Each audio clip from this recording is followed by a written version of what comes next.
Hvad gør I med jeres affald? Med vores affald, det smider vi ud. Vi har en kæmpe stor container. Så vi sorterer det. Og det var måske nummer 2 ja. spørgsmål.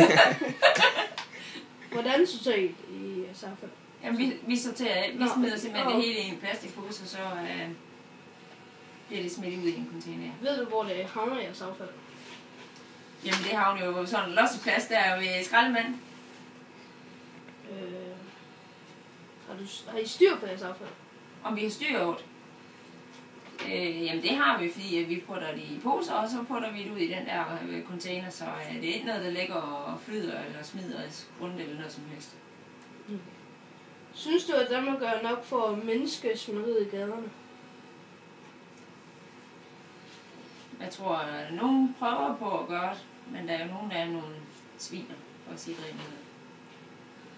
Jeg synes, at de gør rigtig forkert.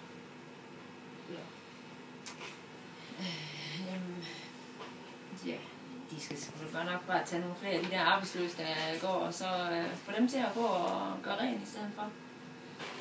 Måske nogle flere skraldespande op, men det hjælper nok ingenting. Hvis du at nogle kommuner sorterer de deres affald i 5 forskellige skraldespande?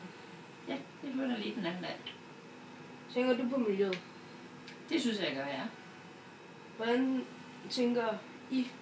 Altså hernede i Brugsen? Ja.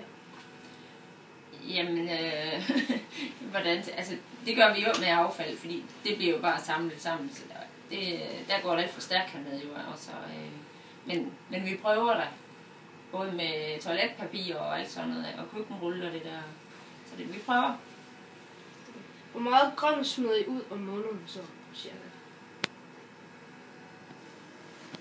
Det er svært. Nogle gange smider vi jo meget ud, andre gange jamen. Det ved jeg faktisk ikke. Vi smider meget ud. Hvor mange procent affald smider I ud om året? Ved du det? Det ved jeg faktisk ikke. Nå, okay.